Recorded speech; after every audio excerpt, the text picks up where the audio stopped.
Welcome back to Celtic Exchange Weekly. This is Tino. This week I'm joined by James and Asim as we once again cover all things Celtic off the pitch. The silence looks set to continue this week from both the Fans Collective and from Celtic. But meanwhile, there's football games to be won with both Braga and Motherwell calling at Celtic Park in the coming days. James, your opening comments for this week?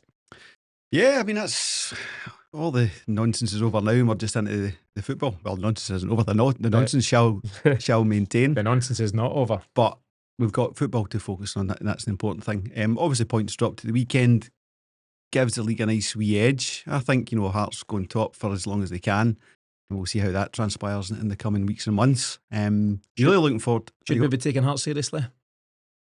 I think you need to see it as a different beast. You can't.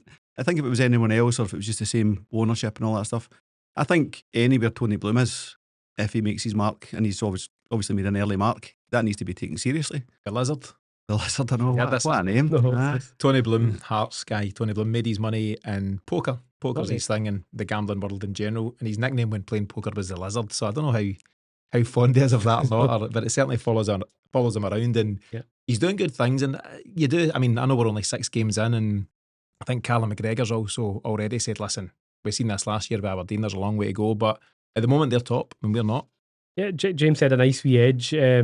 As a positive slant on it, I guess. I'm happy to see it continue from a Hearts perspective. Obviously, do not want Celtic to continuously drop points, but similarly, Aberdeen last year, I was happy that it went on as long as it did. 12 games before they till we beat them 6-0. And then that was. I don't think they've won a game since. But I think they look good. I watched some of the highlights. Again, his big thing is the recruitment, isn't it? And the lad, the winger that scored the kind of worldie, I don't want to attempt his name. Braga, no. Kizaridis or something along those lines. Take your word for it.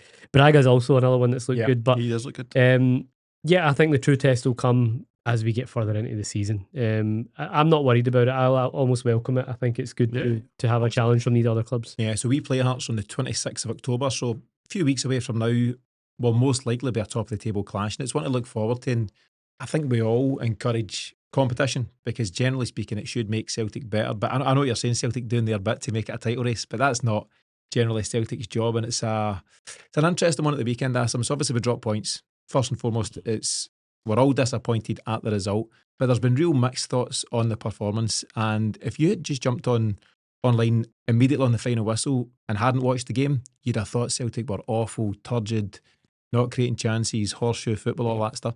That wasn't the case, was it? It's interesting you say that. My dad and my brother were at a wedding, so they didn't catch the game. Mm-hmm. So I got home and they'd obviously just seen Twitter and whatnot and thought, another shocking performance. And I said, actually it wasn't. Yeah. We were pretty decent in terms of creation of chances, and I think that's been my concern in the early weeks is we weren't looking like creating chances, we weren't looking like scoring goals. So it's quite the opposite. I thought some of our play was good. I just think it feeds into the whole mood generally. That in another season, maybe further down the season, we would be like, right, okay, just one of those days. But I just think because it's on the back of everything else, and to an extent, still you could argue that the failings of the window were shown up because as much as we created chances, you've seen when we made the changes, we didn't get better. I felt the changes made us weaker. So again, we do not really have that depth, and that's against a Hibs side who I didn't think were great, defended okay, but we should be still winning that match. Yeah, you should be taking care of it. James, what do you think? There's a situation going on just now where it kind of whatever Celtic do on and off the park is going to get pounced upon, but do you feel there's some unfair criticism coming towards the team? And I get accused the day, what was the line I used, taking the Kool-Aid when it comes to Brendan Rodgers, because more on that later. I've been relatively supportive to Brendan Rodgers. Listen, I'm a fan of the guy, so I'm going to support him. His record at Celtic speaks for itself. He just continues to win trophy after trophy after trophy. You cannot knock that. But you can also at the same time be critical of poor performances against Kairat Almaty and Rangers and a couple of other things here and there. But I thought, as Asim says, they were decent on Saturday, so there is a time to sink the boot in at Celtic. I don't feel that was the one. No, I mean, I think we just about managed to strengthen from the weakness we'd put ourselves in, with the weakness of the board had put us in. We managed to strengthen the first 11, but the strength and depth is a huge concern. And your subs point, that is it. And you add, Maeda's head into that and stuff. You made the point in the post match. The biggest issue at the moment is we're knitting together a squad that should have been knitted together pre-season. Yeah. So you're going to see a bit of, staticness and just things not quite coming off. Iheanacho just missing, being just offside, all these kind of things. Once you're flowing as a team, once you're connected, and Rodgers spoke about it himself, he's looking for players to make those wee connections with one another.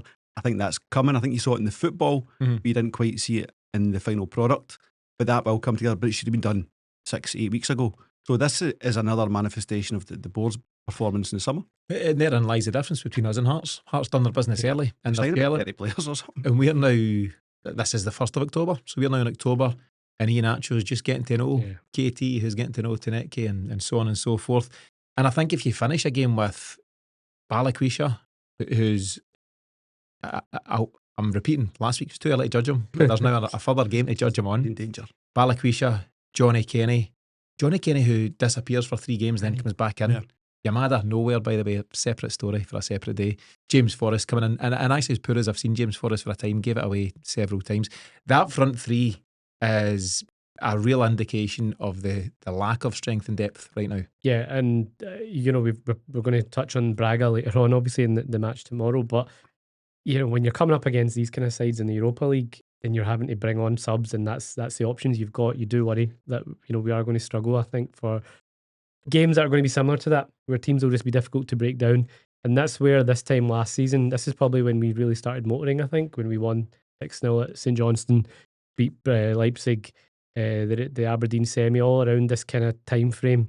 And as James said, if we had done our business earlier, we would have seen that again. Whereas I think we're going to see a bit of these kind of performances where it looks like we're beginning to get a bit more rhythm in our play, but there's just going to be a bit more inconsistency, I think. The other thing is the midfield still worries me. I still don't think we found a balance there in the right kind of combinations. I thought it was good that at least it was recognised. It took a long time. Fans have been calling for it for weeks and weeks that needs shaking up. And the fact that... Do you think he shook it up tactically, or just to rest guys ahead of Thursday? Will he go back? Will he revert to type on tomorrow night? We'll find out. But no, I think he was genuinely saying, well, you're chapping the door, you want your place, there's your shot. I actually missed the game myself being away there, so I've seen enough of highlights, and I agree, like Engels not doing enough and he's getting his chance there. But one thing I would say for Engels is he's a player, and whatever way Rodgers is managing him isn't getting the best out of him. So whether it's his head, he's maybe feeling a bit kind of put out that he's not getting played, or just a bit kind of disenfranchised that he's not getting played, you need to find a way to get the best out of him, because there's a player in there. Luke McCowan will always give you a good bit of effort. He was lively in the first half. I think Nygren as a first team player for Celtic at the moment is miles away, man. He's a bit of an enigma, isn't he? Like that involvement he had for Iheanacho's goal, brilliant, outstanding. Yeah. He did nothing before it and nothing after it, apart from miss a sitter. Do you know what he reminds me of? Put in a plate. I think I might have mentioned it before to you, but Stefan Johansson. Oh, he was a player that I've not heard that, but yeah, was capable of really good bits of play. I think he was. Was he not a player of the season one of the years? But then the second season, he was just really frustrating at times. And I think that with Nygren as well, capable of some really good bits of play. Will score goals, I think, but will frustrate us a lot as well at times. And we can't afford to get into these crunch European games with hit and miss players. And that's exactly what it was against Red Star. I thought he had a pretty questionable game up until his involvement, and the involvement is brilliant for the goal. Listen, we're getting a wee bit ahead of ourselves. We'll catch the Braga preview just a bit later on. But yeah, the strength and depth isn't there, and there's so many mysteries around the squad at this moment in time between, I've mentioned Shin Yamada, Callum Osmond, what was he here for? Jamai Simpson-Pusey, and so on and so forth. But I thought Luke McCowan probably took his chance, but might find himself pitched back on the bench. Engels drove by me earlier on. Never stopped, never said hello, nothing. I don't think he'll feature. I think he had a chance. I don't think he took it. Anyway, we'll get to that. I've done a full Hibs post-match just the other day, so that's available now on Patreon. If you're not yet a member on Patreon, then you can get involved at patreon.com/Celtic Exchange, where for just £5 a month, you can get access to a whole range of additional episodes from us, including pre- and post-match shows for every Celtic game. You'll get the daily podcast every weekday morning, and you'll get access to our exclusive members-only Celtic chat community. Check it all out now at patreon.com/Celtic Exchange. James, as I mentioned at the top, the Celtic Fans Collective have confirmed that the second of 3 planned silent protests will go ahead at Celtic Park tomorrow night for the first 29 minutes against Braga in the Europa League. 29 minutes is a long time. Yeah, especially. Right, first things I would say is this is a new collective, a new organisation, and ideas are coming thick and fast as to the best way to make your feelings known. So no bad ideas, the early stages and stuff. But I think you can see from Saturday that I think it had not a lot of support from the wider fan base going into that, and then they had it and it fell flat. I thought we were down at Kilmarnock, and I thought that staying out, at least you felt a togetherness amongst the fans, and what, about 75% stayed out and then gone in. I think that was better than the silence. I think noise is better. I mean, the board are lapping it up, going, "Oh, brilliant, you're just quiet." So that was our first home game in over a month, and fans were furious after the window slammed shut on the 1st of September and had to wait all this time to get back in the stadium, all this pent-up anger and frustration to sit in silence. It should have been 90 minutes to give them stinking. And the board must have thought, "Oh, we'll take this," because the alternative wouldn't have been great for them. Of the 3 domestic games since, I think the Thistle game had the most impact. Yeah. Visually, and you add that to 60,000 or whatever the crowd would have been, like you say, the chants and the singing, the constant noise, I think would have been much more effective. And people argue whether it impacts the team or not. It does, obviously, like in terms of when an atmosphere is good at Celtic Park, particularly on a European night. I think tomorrow more so than domestically, because as much as 12 minutes of silence, I didn't overly, like, I was there at the game and I didn't overly feel the absence, because sometimes they've done it before, where they've done the silence or they don't start singing until a certain amount of time. But generally, the kind of ebb and flow of the crowd matched the game. Yeah, it's kind of slow starting. The way it would normally be. You get a few chances, so I don't think it was impactful at all. I agree with James. We welcome ideas and suggestions, and the whole meaning and the plan behind the collective is to bring everyone together. I just think it didn't have the impact they wanted it to. And as James said, the wider feeling towards it wasn't overly positive. And I think there was an opportunity after that to maybe have a wee rethink. It doesn't follow the line, back the team, sack the board, but not support the team for the first 12, 29, 45 minutes, whatever. So I think it's a mistake, but I think it's all right to make mistakes in these things. Of course, what you don't want to do is make a mistake there on Saturday, which didn't really land, and you review that and you go, "It didn't really land. What do you think about Thursday?" Doing it anyway. I think that's the problem. Don't be, bullish and kind of pig-headed like the board are. Yeah, spot on. So the Celtic Fans Collective, as you say, they're a new body. They're only created in the last few weeks, and we are fairly close to several folks involved there, and we're kept in the loop communication-wise. We got an email from them today, actually, and within that email, they acknowledged that not all the fans were on board with the protest, and I think it's important to acknowledge that. I think and hope they maybe make a point of doing so across social media as well. Just to say, we hear you. We're part of this as well, and we hear the annoyance. And the justification for the kind of 3 matches of silence is that they had to find something that worked at short notice. They couldn't not do anything by way of protest for these 3 games, which have all fallen in the space of 8 days. And my feeling is that beyond the Motherwell game, we're now going to an international break, we'll then start to see more of that visibility you spoke of. I do an article every Tuesday on the BBC, and yesterday's article, amongst some other things I mentioned, was the fact that protest by its very nature should be 3 things. It should be hard to ignore, and I think a silence is easy to ignore. Yeah.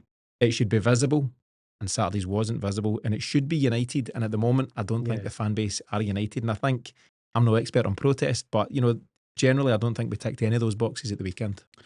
No, but like I say, it's early stages, so I think the worst thing is they're probably going to continue on to Motherwell, because they're a wee bit of, we've said it now, we're going to do it. That doesn't need to be the case. But whatever comes of the Motherwell game, you've got that period to reflect and regroup. I think your 3 points that are spot on. Was that taken into consideration before you formulated the ideas and which ones to put to a vote and which ones to take forward? I suppose we've got to, Wales kind of getting stuck in here a wee bit. Got to recognise the effort and the coordination and the time everyone's given up 100% to make these protests up, to bring some kind of cohesion to the angst that the fans are feeling. Mm-hmm. So I think it's just a wee chance to reflect a wee bit and reorganise. But I think noise is your friend on this. They might have struggled to get some banners in, I would imagine. They'd have been pretty heavily policed on that. Mm-hmm. But there's always a way, if you can't get in visual, just bring the noise. And I think that would get you much more backing from the wider fan base that would just join in. Everyone against the board in a chance. Everyone was getting involved in that. Yeah, all Celtic fans against the board. I mean, even just a small sample. We put some stuff out on our Patreon earlier on, just kind of canvassing opinions and how our guys there feel about the silent protest. San Fran Celtic is a good part of the show. He says when you shoot yourself in the foot with that first silent protest, you shouldn't reload. It's a fair point on that. I've only got 2 feet. You've got Shane O'Sullivan, again, good part of the show. He says he thought the walk-in on the 12th minute, as in the Kelly one, looked a lot better and certainly get talked about a lot more by the commentary teams and therefore got a lot of attention. And various other comments of that nature, Asim. And I think that feels, it's some people aren't even on social media, so they'll have a totally different opinion. But, try to canvass that, and from speaking to pals and WhatsApp groups, I feel there's a general kind of 60-40 against the silence at this moment in time. But I'm keen to make the same point that James does. There is a lot going on behind the scenes, and as I say, we're kept up to speed on it. And there's a lot of smart folks doing a lot of thinking and giving up their time and meeting and discussing this. So they don't just click their fingers and say, we'll just do a silent protest. They've thought it out, they've tried to get something out early, and I believe there will be more action moving forward. But credit to them for doing what they're doing. But I do think they should maybe have shown a flexibility when they realised this wasn't working. That's exactly it. They've to be commended because they're taking their own time and effort out to do this. I think in the immediate aftermath of that Kairat Almaty exit and then the transfer window, it's the most united I've seen the Celtic support in a long, long time. In my lifetime, it's the most. There's been a kind of unified want for change, and the momentum is huge. And I feel we've had that momentum. You're right. There was a long wait for a home game, and then you just worry that if we just let this week go flat with the 3 home games and then another international break, you're losing a bit of that momentum. You're losing a bit of that unity where everybody was on side and wanting some form of change or some form of protest. But then the fact that they've, like you said, everyone makes mistakes. I think you mentioned about the impact of something visual and noise. 100% the Partick Thistle game, I mentioned it earlier, but that was a great example where it was talked about a lot. You've seen the visuals of the board members looking down on their phone almost awkwardly. The banners, the displays, the noise, you could hear the fans. I just think that would be so much better. And these 3 home games have been a good opportunity for it. I think they're going to double down and just stick to what they've planned. It looks that way. They put out their comms today, basically saying the 29 minutes, and the kind of the byline of it is that the board can stop this anytime they want. It's putting the pressure back on the board if they want to get around the table, and they can stop the silence. Stop what? Why did the board want to stop that? Well, that's it. I wonder if essentially what is it? We've all been at Celtic Park. A lot of the noise comes from the Green Brigade and the boys.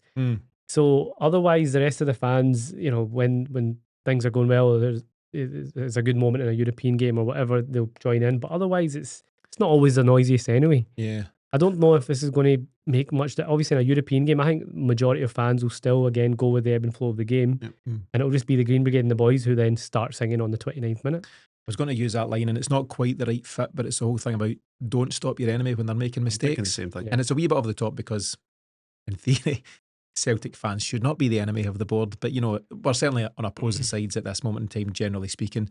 But the board are probably saying, let's just let that silence ride out. And we talked, I spoke to John McGinley a couple of weeks ago on the Celtic Way, and John coined the phrase a strategy of silence. And in my opinion, that is not a strategy at all. But actually, Celtic, and I believe they're now working with a new PR firm, and I don't know if that's part of it, but the PR firm are probably saying, just sit tight for a minute. This is good. Just let this do its thing. And as you say, we then go into another international break. However, we're in a situation just now where, as I say, there's a lot of work going on with the collective, and I do expect it to get louder and more visible as the weeks pass by. The other question, which I think very much remains unanswered, and I did write this in the article, is the fact that we have yet to agree as a fan base on this North Star goal, this collective goal.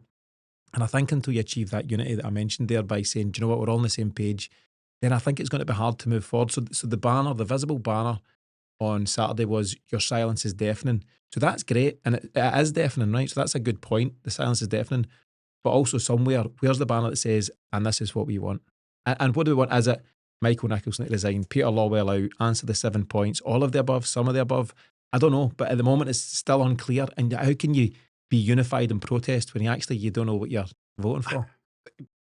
If you're looking at your North Star as a way over there, how do you work back? In the north? How do you work back from that? Right, it's a long journey to get there. I think the main point I'd make on this is this is a long road. So to get to whatever the North Star is, it's kind of regime change and exec change.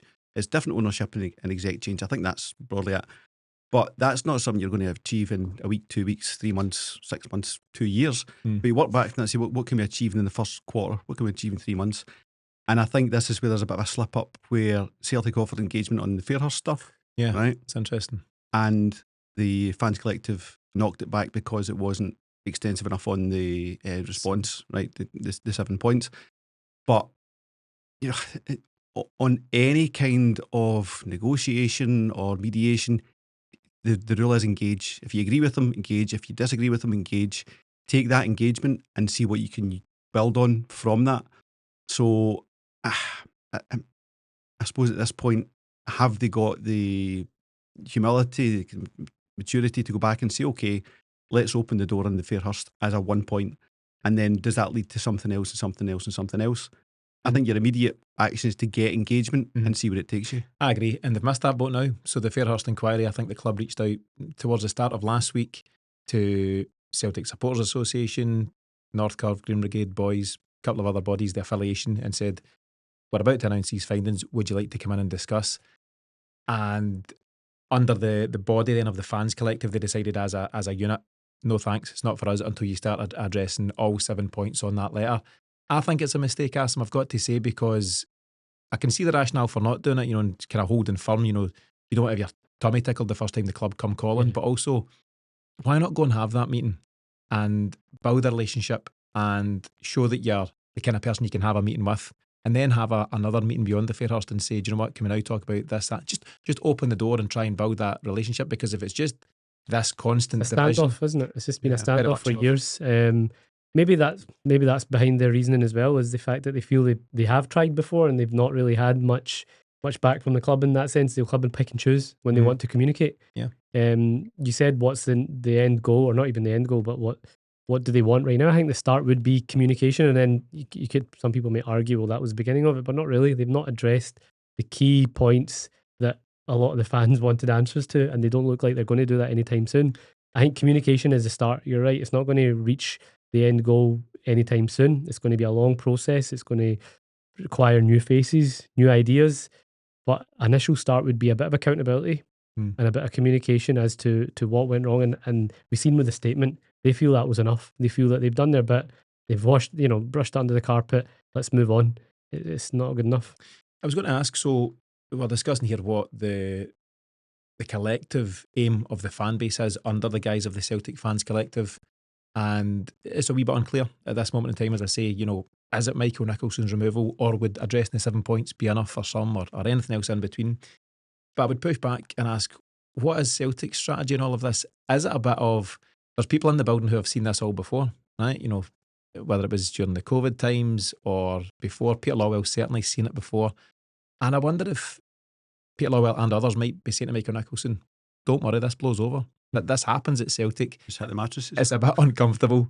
Go to ground, win the league again, and it'll all be okay. Do you think that is the strategy? Just let it blow over?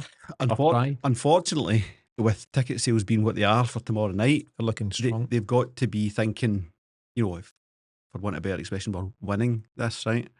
And they do dig in, and you win games and you win a cup and you're on course for the league and Hearts are falling away and blah, blah, blah, and they go, right, this is all going to be fine. All I would say is to the wider Celtic support, you're going to be in the same position next summer, the summer after that, summer after, and saying, how did this happen? It's because you had a chance to do something about it and you didn't push. And that includes ticket sales for tomorrow night. There's a lot of noise about, this, that, and the next thing. And then all of a sudden it's sold out. So I never want to see the team not supported, but at what point are you going to make a stand? And if you don't make a stand and you capitulate, and then the same thing happens in a year's time, just eat it, because that's the way it was. Well, that's the way you wanted it. That's the question. Is it truly possible to separate back the team and sack the board, because they're so intrinsically linked? I think it's really difficult. Kind of can't do it. I think it's really difficult because for me, going to the games, I don't know, it's not something I can. It's not up for negotiation. I'm going to go. It's everyone's got their own take on it. Yeah. And likewise, I remember at the time, James, when you made your stance a couple of seasons ago, A trailblazer, they've called him. Well, a visionary. It's funny because obviously I think a lot of people maybe asked you at the start of last season when we did spend a bit.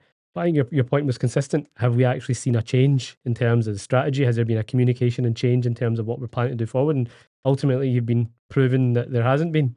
Like it was a one-off. We're back to the same old Celtic in that sense. And if anything, they've used that to not spend. That's their very reason for not doing it. So it is very tough.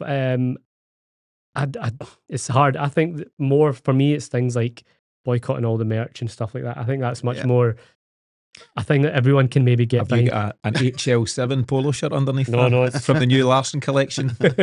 I knew it. Is that a merch you're wearing though? No. New merch? No, it's a Palestine one. So. Fair enough. But yeah, I think that's something that I can get on board with, and I think collectively a lot more people might feel more comfortable doing. We were talking about the ticket sales for tomorrow.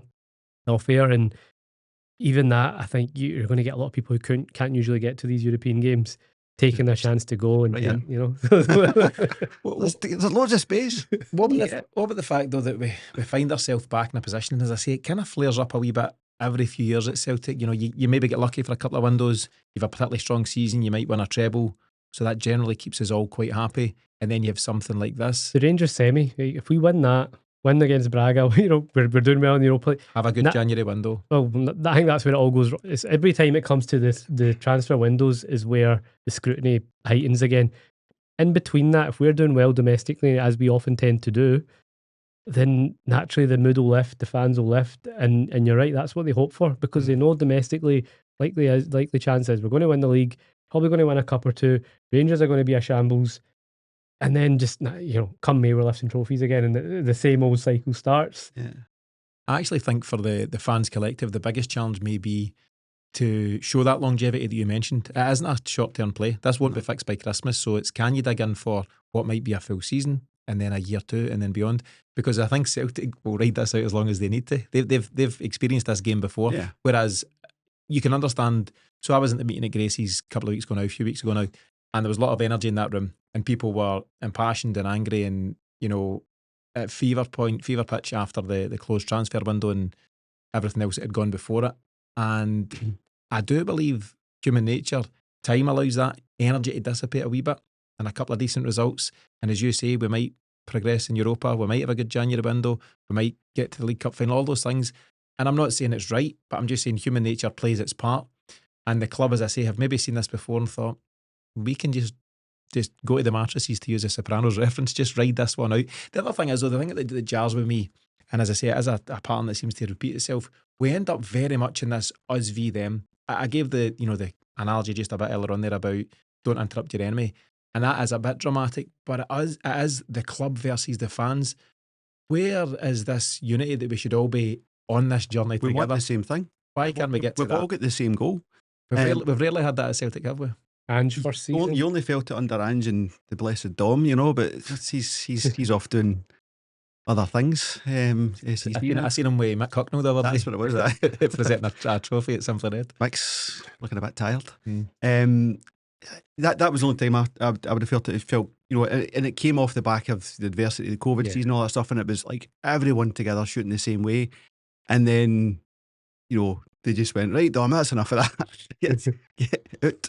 And by the way, we're bringing the chairman's son in for head of recruitment, so enjoy that and stuff. Have you seen Rangers nepotism? Wow, man! I mean, they're looking at our model and saying that worked really well. So, for anyone who's not seen the headline, Kevin Thelwell is their under fire head of recruitment, ex-Everton. He's brought in the guy Chermiti for 8 to 10 million and various others. The fans are furious with him, and he's now appointed his son. He's brought him into the team, and it seems a strange move. I need to mention when we talked about Simply Red there, it reminds me there's a great karaoke video of Miff singing that something got me started. If he allows me, I will share that with everyone here. It's class. I think that's a paywall one. Maybe. Let's move on. But as we mentioned, the protests and the noise and the off-field stuff, that is going to rumble on. One last point, I painted the positive picture of we win a few games in Europa League, beat Rangers. It could easily go the other way as well. And I think the squad that we've got right now and the recruitment that we've done, it's 50-50. It could go that way. I'm going into these Europa League games more in hope than expectation at the moment.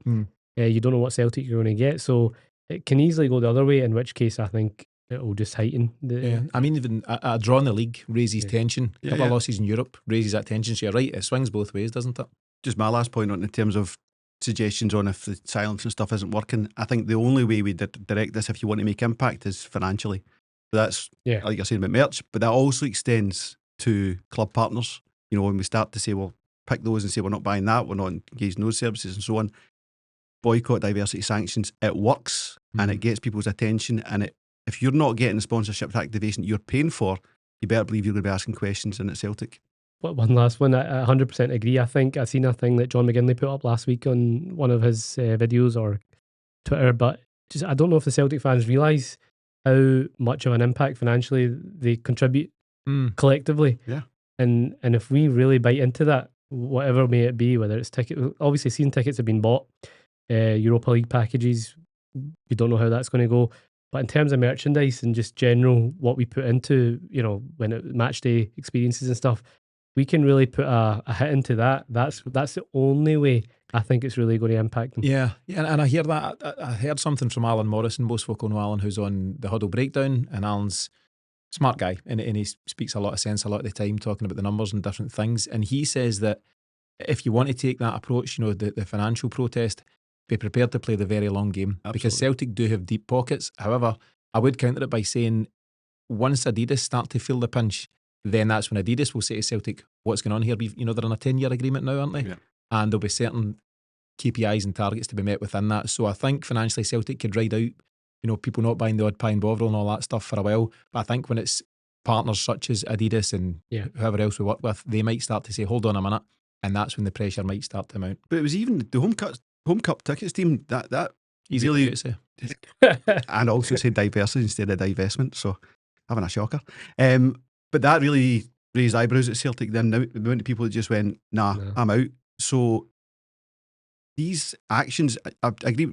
Alan's point is more in terms of if you want to financially take on Dermot Desmond, that is a mad move because he's just got pockets that you'll never be able to match. But I think your BDS type moves of Adidas, of whatever else, I think that. What type moves? BDS, boycott, divestment and sanctions. Oh, yeah. So get away from all of those sponsorship products. That does start to have not long-term, not even medium-term, short-term effects. Yeah. And it catches attention. Okay, but lots going on, as I say. Want to talk about some football? We'll try and catch that while we're here. Well. Braga tomorrow night. It is one to look forward to. You know, there's excitement there. And I want to talk first of all, before we get into the match itself, about a couple of new players who have made an impact. I want to talk about Marcello Sarace, who came in on Saturday, and I thought he had an interesting game. I thought he had a good game. He is a Uruguayan international, 9 caps to his name, and he's got a whole bundle of caps for the youth teams there. Played with some big clubs. He's on loan from Boca Juniors. He's played at Leipzig and various other places. What do you think, Asim, of how he done? Great effort. Hit the bar with a decent effort, but he showed just good energy all round. Really involved in anything positive we had going forward as well. I thought he was really assured. I liked his link-up play. I liked his energy, as you say. There was nothing not to like in his performance. And we've had, was it Diego Laxalt in the past, who I remember had a good kind of couple of early promising games and quickly faded out. Hopefully this time we've got someone who's going to kind of contribute throughout, and I think we'll need him. Hopefully Tierney's, I think that first 90 minutes he got at Thistle, hopefully that's the beginning of him psychologically getting used to playing 90 minutes, but more than able, back up. I say back up, he probably had one of our better performances, so he could argue that he's due a start. So it's a good problem to have. You've got 2 good left backs, it seems, at the moment. Yeah, I mean, you might say on form, he potentially is due a start, and I like the fact that when players come in, a lot of guys are happy to be back up, but some guys want to say, no, hold on a minute, I'm going to compete. I'm going to say that KT's a great player, but I want to show that I deserve different starts. We do like a lone left back, Diego Laxalt, also Uruguayan. Yeah, I believe so. Alex Baye, Jeffrey Schlupp, some mixed success in there. But what do you think of Sarace? Is he more than capable to work alongside KT? Yeah, I think on Saturday he's showing he's shown he's taking time to settle in as well. But I think what Saturday shows you is what he can do. He's had a couple of games where he's not quite been there as well. But you've got 2 experienced guys there now. We have to have that cover for KT. It was one of the big demands of the transfer window. And, I was of the opinion that if they got there in the end, it's fine. But it's the lateness of it. KT just needs that time. He's had his 90 minutes, but then obviously needed the rest, and I think he'll start tomorrow night. But you've got that cover that is so essential. You know, we need that cover in all positions. That the gap between the first guy and the second guy can't be that vast. Mhm. You know, if you look at how it's been in the past for, you know, slightly in the right back side of things, as it's kind of shown now, is the Johnson drop to Ralston. Much as it breaks my heart, it was starting to punch. But then Kobe Donovan was shown, you know, maybe he can close that gap between himself and Alistair Johnson. That's got to be across the pitch. Back to your earlier point, the biggest problem is midfield, where I don't know who's the first pick in midfield, never mind the second. Or the sixth. And I include Callum McGregor in that. And you're right to include Callum McGregor. We'll get to that just shortly. Just to finish on Sriracha, Uruguayan defenders are known for their thuggery. Yes. And I think Celtic, was it the World Club Championships? What was that game again? Where they're all getting sent off. Where are they from? Argentina. That was Argentina. So not Uruguay. No. But same ballpark. The Argentine and Uruguayan defenders are known for their kind of brute force. And I had to laugh when Sriracha got his booking against Red Stars Belgrade. Did you see it? He was just on the park and he tackled a guy thigh high. And the first time I seen it, I thought, is that even a foul? Oh, absolutely. When you seen the replay, he could borderline have got red. But anyway, I like him. I like his energy and I like what he's bringing to the party. The other guy that I do like, and he's obviously much talked about at this moment in time, is Kelechi Iheanacho. And from his time so far in his 4 games, 2 goals, 1 assist, 2 yellow cards, which is interesting. Can't quite recall what they're for. But James, in my opinion, he is the most natural number 9 at the club right now. Kicked the ball away on Saturday. He's done for that. He's the most natural number 9 we've had in a while. You know, and I mean that in terms of Kyogo was outstanding, but he wasn't natural number 9. You know, you go back to kind of Eddie and Dembele types to see that kind of stature. Yeah, I think he's just very calm and assured in the box. There's no panic on him. You know, he knows how to hold guys off. He knows to be in the right place, which is a big part of being a number 9. Just very calm under fire. And his goal against the Leicester was just outstanding for coolness. I seen some quotes from Mika Richards, who played with him at Man City, said he's never seen anyone with more composure in the box. And you don't just lose that composure. So you can debate that he's still to get up to full fitness and see out in 90 minutes, but I don't think there's any debate in his talent or his ability. I've seen someone liken him to Eddie, French Eddie, in that sense as well, in terms of his composure on the ball, and even the way he took that finish was very Odsonne Edouard-esque, and some of his deft touches. So yeah, and I like how Brendan speaks so confidently about, like, he seems dead certain that this guy's going to be a hit here and the fans are going to like him. And I think you've seen already within the first few weeks, a lot of fans have came on board when initially we were just like, a lot of us probably said it'd be as well not signing him. And I think already we probably can't do it. I know. Yeah. You dread to think. You need to, because it's away in Nations in January. Along with a few others. We'll get to that when we get to it. But I think it's okay to criticise the nature of the signing. Yeah, waiting until the window's closed and then scrambling about. But you can keep that and the player separate, and I think everyone's behind them. Right. I think he obviously hadn't had a good year, both at Middlesbrough and then at Sevilla. So there was question marks over that. But like we've done with players in the past, sometimes you just need to get them back to a place where they're enjoying playing football, playing with someone they're familiar with, under a manager they're familiar with, and that looks like what's happening here is he enjoys playing for Rodgers. Rodgers knows how to get the best out of him. And I think there's more to come from him. You've seen that he's getting into good goal-scoring positions, maybe not as clinical yet, but I think that will come as well. Roger was saying in some quotes I read today that he's worked with him for 4 years, so he knows the guy inside out. And Callum McGregor was also quoted as saying that as soon as he hit the ground in training, we knew he was a player. Yeah. You know, you can read that right away. James, there has been a wee bit of criticism about his missed chances on Saturday. He's hit the bar when he could probably have done better, but you can see why that happens. The ball was just behind him. It wasn't the best ball. He'd taken a step back a wee bit. Dies in my head again. What was Dyson made of doing it in the right first place, you know? Yeah. He did convert one, but it was offside and a couple of other bits in between. But I don't think there's any great concerns. Question, so we're here to talk about Braga at this moment in the show. Should he be starting tomorrow through the middle? Nacho, 100%. Yeah, no doubt for you. I think the front three that started the weekend game is the front three I'd go with again. Are you done the right? Yeah. I think he still did enough more than what. Well, Yang was no. I don't know. Yang was injured. Maybe he wasn't even on the bench. That's hard to say. Forrest for me, no, not a starter. You get your best impact out of Jamesy when he comes off the bench. Apart from Saturday. I think that's the front three I would go with. Well, what do you think, James? There's going to be compromise because we don't have the strength and depth, and we don't have hang your hat on option at right wing. So whatever it's going to be, if it's fudging Maid out there, starting with Yang, starting with James Forrest, it's never going to be the best. So what's the least worst option out there at the moment? I hate seeing Dyson out in the right 'cause it's a waste, but what you'll do is pin in the left back. So for that alone, you're probably going to go for it. Yeah, it's a real kind of, what's your best, worst case scenario? Yang, I just don't think you can trust him at the moment, and that's obviously going to continue until he goes. The way the Celtic treated him is disgraceful. Balikwisha isn't a right winger, just very, very uncomfortable in the right Is he wing. a left winger? He's got one more game. He's got one more game. But the problem is, anyway, Tareki is an absolute left winger. You know, he's a stick on So, there. if Balikwisha is a left winger, he's not going to start. No. So, I mean, we're going to go through the games between now and at least January, probably beyond January, going the inexplicable personnel decisions that were made at Celtic over the last the lack of support for the manager in terms of bringing the players he wants or wanted has led to the fact that he'll be shoehorning guys in, playing guys in wide right that aren't wide right, probably doing some stuff in the midfield and in various other areas, and that is a frustration. I think by and large Celtic have got a decent 11, although I've mentioned there is a glaring situation at right wing, but a decent 10 and a bit. But the options on the bench, particularly in Europe, when you're up against sides who can call on quality reserves, this is where Celtic could potentially become unstuck. Yeah, and we've seen it already this season, whether it was the qualifier against Almaty, the games like Saturday where you need to come on and get a goal, just didn't really have anyone with that clinical edge. Where's Yamada? You mentioned about Kenny earlier. Kenny was out the picture for a few weeks, suddenly gets his nod.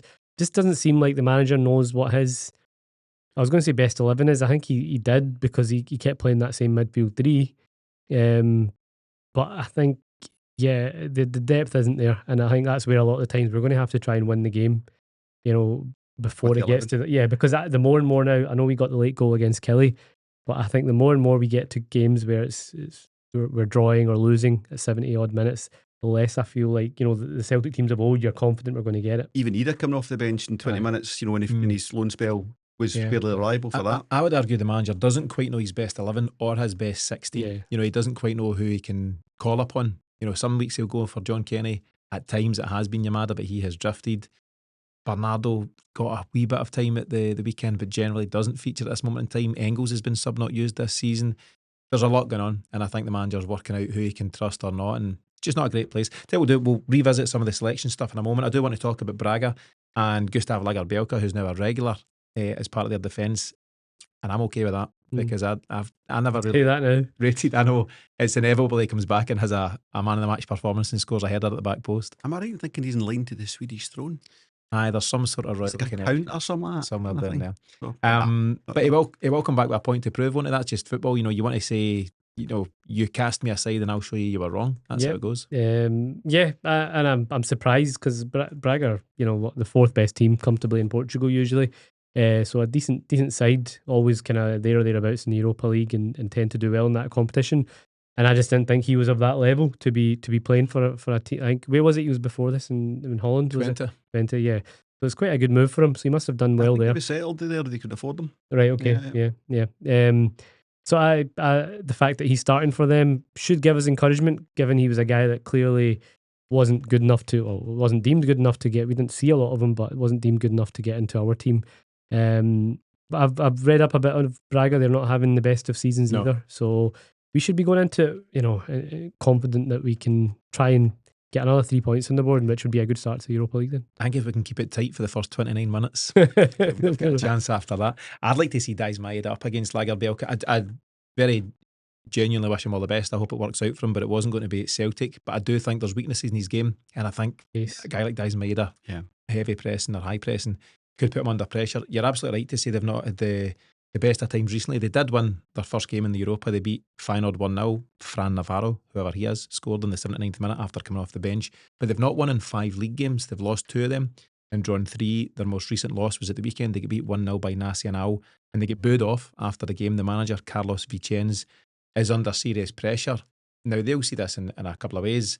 Sometimes when you're facing all that pressure domestically, the European stuff can be a bit of a release, and it's a good opportunity, particularly with this 29 minutes. That is a huge advantage to them. Teams would talk about the cauldron and the hot atmosphere at Celtic, and it will be red hot until the whistle goes, and then it will fall silent generally for 29 minutes if it's observed, and the indications are that it probably will be, but we'll see. But that's playing into their hands, isn't it? That'd be a brilliant half hour for them. Oh, I mean, I'd love to be going away somewhere that was typically so Red Star. Imagine Red Star and typically white hot atmosphere, and they schedule in first half hour of be no atmosphere and just to silence.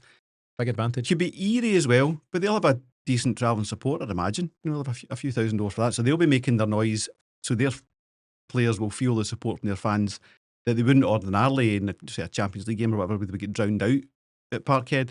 They're going to have that support they wouldn't otherwise have. We don't want to kind of just rehash old points that we made earlier in the show, but it is what it is now.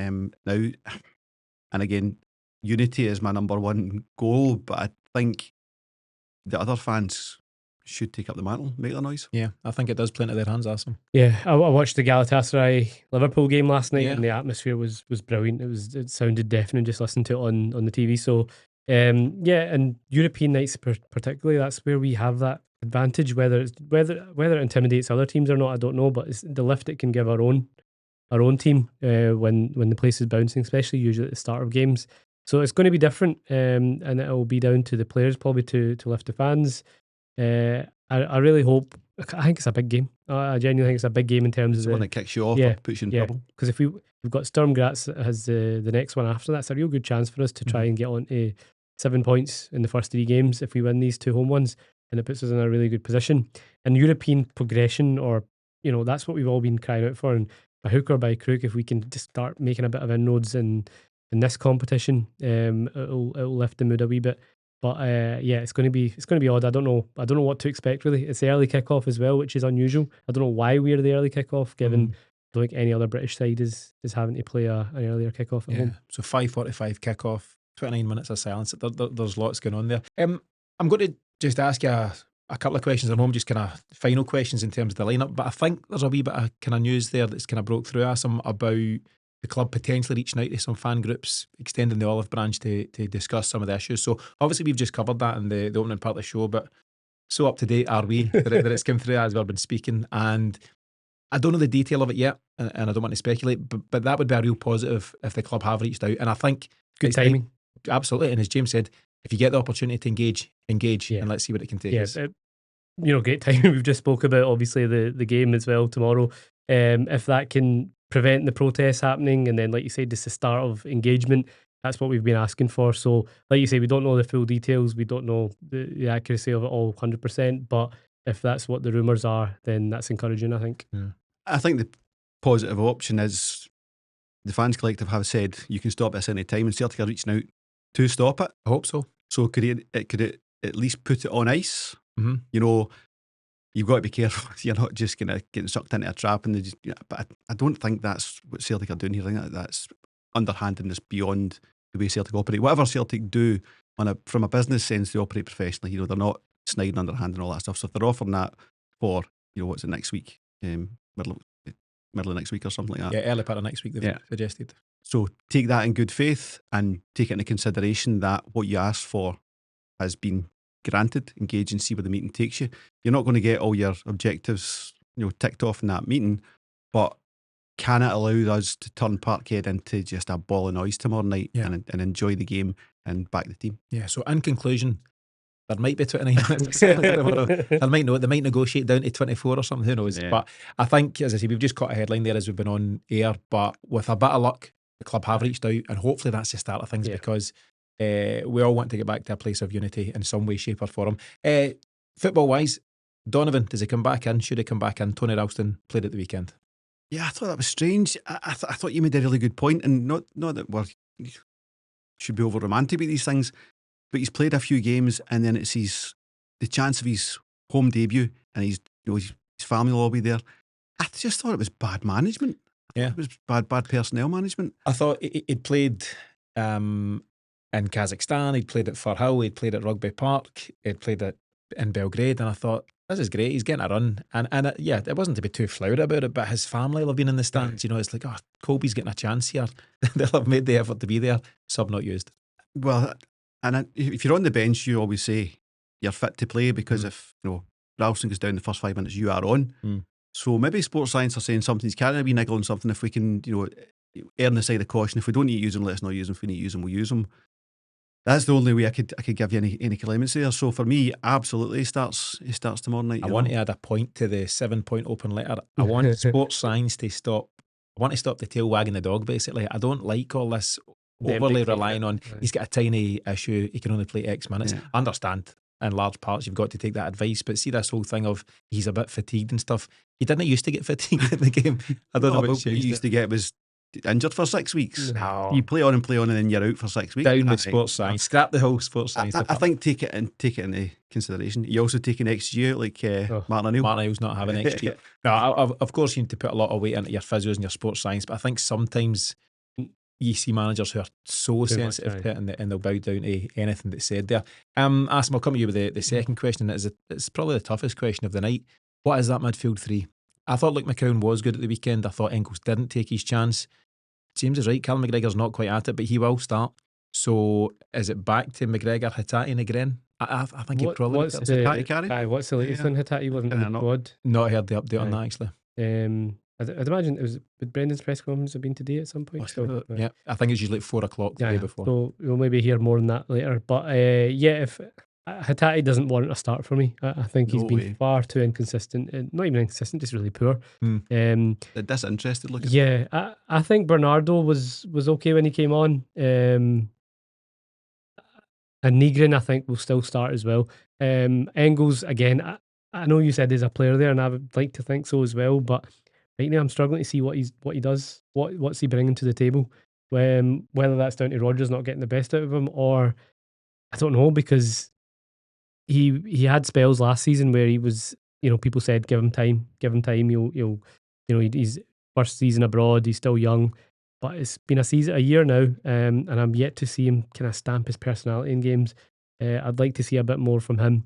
But my midfield three tomorrow, I think Callum still starts. I thought Callum was better on the weekend there.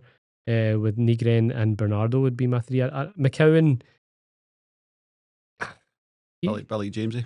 Aye, off the bench. I feel he's best. And I don't think Brendan Rodgers has generally trusted him in Europe. No. But I think he will get the nod. Yeah. I think it'll be Kalmack, Nygren, and the guy that I just spoke about. Okay.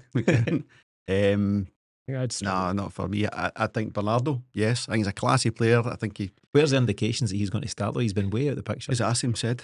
So, well, I can't argue with that. That's that. But I think Engels. Engels gets his place. One of us might be right. 3 of us might be wrong. We'll see. Well, that's a concern, isn't it? Like you could argue for any of them, not because they're on form. No, because none of them are on. Yeah, it's because somebody's playing poorly. We need to slot someone else in. Anyway, lots going on. As I say, on and off the park. But I'm going to pin you lads on a scoreline prediction. Where are you at? 2-1. 1 Celtic. Yeah, I think 2-1 as well. I think we'll get the win, but it'll be a nervy one. Very Celtic. Late win. Yeah, I'm going to go 3-1. I think Celtic have got... My big thing about Celtic just now, and I am encouraged by how we played at the weekend, my big thing is a variety of players for a variety of reasons are hungry. Ian Acho wants to prove that he's still a top number 9. Teneke wants to prove that he can play at Celtic.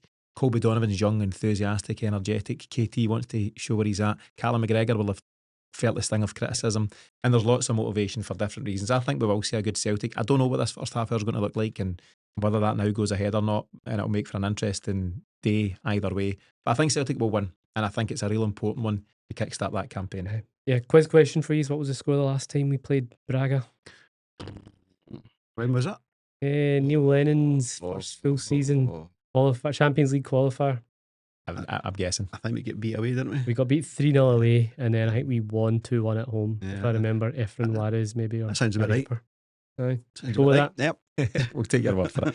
Could be wrong, by the way, but I remember getting beat 3-0 away. Yeah. So lots covered. We've mentioned obviously the press conference will have been and gone now. We've got that potential breaking news that's hit. But James, so many things to discuss at different times, and it's a moving target, isn't it? At Celtic, there's so much going on, and it changes not only day by day, kind of hour by hour at the moment. But your own final thoughts for the week? Yeah, it's just all about the game tomorrow night. That's it. So let's put things aside. Back the team. I think it's such, you've touched on such a crucial game to get us on the board. I think 3 points were there for the taking last week. I was so disappointed not to see that game out. So all the more reason to get these 3 home points on the board and take that into Sturm Graz the next one. So just back the team, get the points. Yeah, that is a biggie. Asim, last word goes to you. Yeah, nothing galvanises a support like a good bit of European form. You know, I remember the Europa League under Neil Lennon when we won against Lazio and Rennes and Cluj. That was a great, season in Europe until the knockouts. But and same with last season. So yeah, obviously there's a lot of stuff going on and there's a lot of uncertainty. Hopefully the beginning of some kind of engagement. But in terms of the on-field stuff, a couple of wins in Europe. Tomorrow's a great chance at home against a decent European side. I think can really lift the mood. Same ref as the Lazio game in Lazio in Rome. Good omens. Make it what you will. Let's hope to get another historic Celtic win. That's all on this latest episode of Celtic Exchange Weekly. Thanks to James and Asim for being here, and thanks to you for continuing to back us here on Celtic Exchange. We'll be back on Friday with the Braga post-match, and then on Saturday with the Motherwell pre-match, and then on Sunday with the final whistle show after the Motherwell game. But remember, the only place to access all of these shows is on our Patreon channel. So give that a try right now at patreon.com/Celtic Exchange, and you'll unlock complete access to everything we do. So that's patreon.com/Celtic Exchange. But all that aside, have a brilliant end to the week. We'll see you back here for the next one.